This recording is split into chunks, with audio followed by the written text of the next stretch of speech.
बिहारी का एक दोहा है, जहां वो बड़ा पॉपुलर दोहा है, सभी जानते हैं। या थोड़ा सा कृष्ण की बात भी कर दूं। तेरी भव बाधा हरो राधा नागर सोई, जा तनुकी झाई परत श्याम हरित दुति होए। कहा क्या है?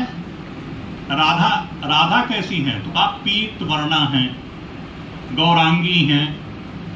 और भरत ने नाट्यशास्त्र में भारत की धरती को पीत वर्णा कहा है।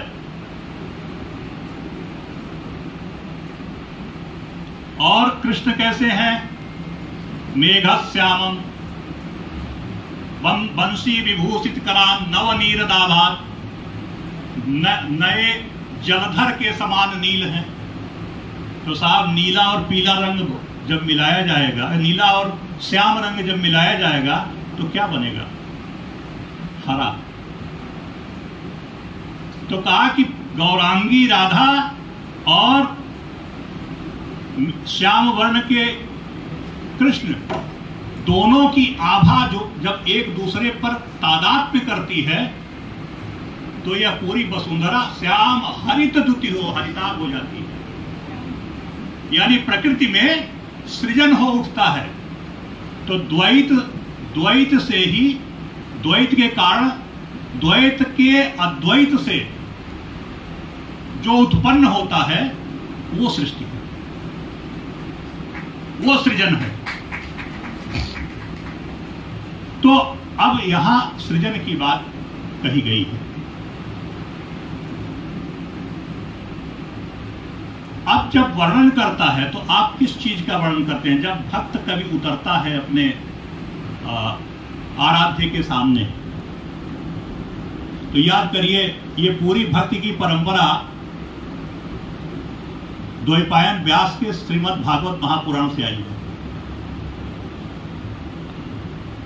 और वहां जो यमलार्जुन की प्रार्थना है कृष्ण के लिए, भक्ति वहां डिफाइन होती है कि आराध्य के सामने जो उसका साधक है वो कैसा क्या करता है।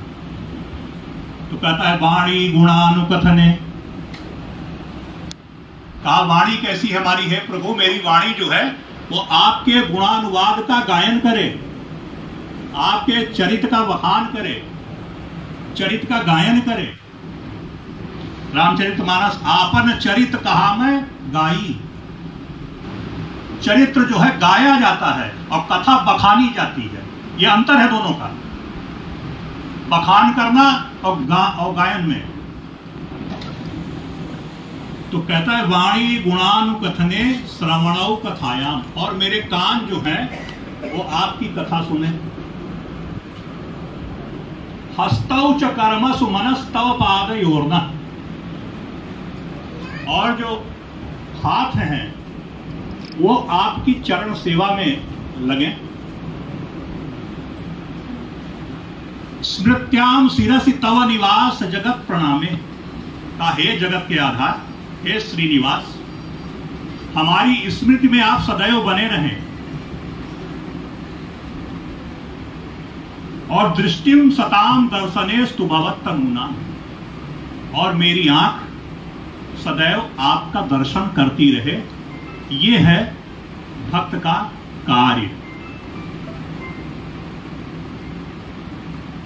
अब इसमें अलग अलग तरीके से मैडम ने बहुत अच्छे से अलंकारों के उदाहरण उसमें संजोए हैं। संजोए क्या है? भरे उससे जो है पिरोया है एक एक को मोती की तरह से। तो बिना प्रकृति के तो कोई उपमान बन नहीं सकता, क्योंकि पुरुष स्वयं में कुछ नहीं है। भगवत पाद शंकर को याद करिए, शिवा शक्तिर्युक्तो न भवति शक्त्या प्रभवितुम न चे देवो देवः क्षणमपि न स्पंदुतिमुपि। कहा शिव जो है 100 हो जाते हैं अगर उनके ऊपर शक्ति का आधान न हो। कहा वो क्षण मात्र के लिए स्पंदन भी नहीं कर सकते।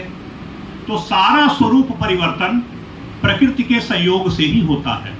और ये प्रकृति, अब चाहे सीता कहिए, चाहे पार्वती कहिए, चाहे राधा कहिए, चाहे इस समाज में जो भी द्वैत की परंपरा है, उस द्वैत की परंपरा में जो स्त्री पुरुष प्रधान समाज है उसको कहिए।